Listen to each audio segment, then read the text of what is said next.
सानपड़ा sector 5 के गजानन चौक पर बुधवार सुबह यानी दिसंबर महीने में पुरानी रंजिश के चलते दुकान पर सामान दे रहे युवक पर चाकू से हमला किया गया था।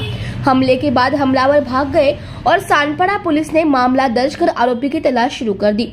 इस हमले में गंभीर रूप से घायल युवक का नाम रोहित बाबू सालवी है, जो चेंबूर इलाके में रहता है। वह टेम्पो में डिलीवरी वैन का काम करता था।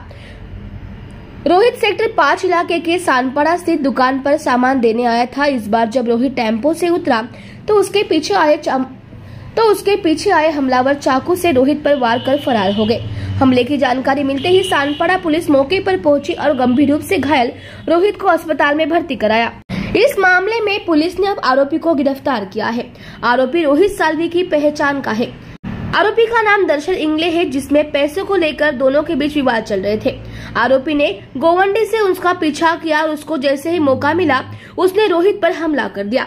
पुलिस ने आरोपी को गिरफ्तार किया है। आगे की जानकारी पुलिस उपायुक्त विवेक पानसरे जी ने पोलीस स्टेशन मध्ये आणखी एक डिसेंबरच्या शेवटच्या आठवड्यामध्ये 307चा गुन्हा दाखल झाला होता।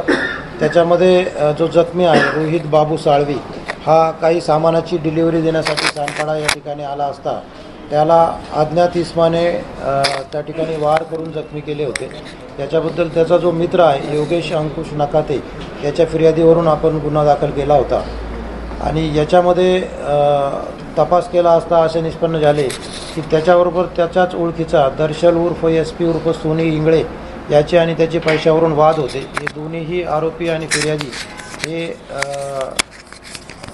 आपल्या हद्दीच्या बाहेरचे गोवंडी मानखुर्द या परिसरात राहणारे आहेत। त्या ठिकाणी त्यांचा पैशाचा वाद होता। त्या ठिकाणावरून पाळत ठेवून पाठलाग करत हा SP उर्फ सोनू विंगळे हा रोहित साळवीच्या मागे आला होता आणि सानपड़ा या ठिकाणी त्याला हा जो फिर्यादी किंवा जखमी आहे हा मिळाला असता त्या ठिकाणी त्याच्यावर हल्ला केला आणि त्याच्यामध्ये त्याला जखमी केलं होतं। याच्यामध्ये आपण सोनू इंगळे याला अटक केलेली आहे। बस झालं पुढची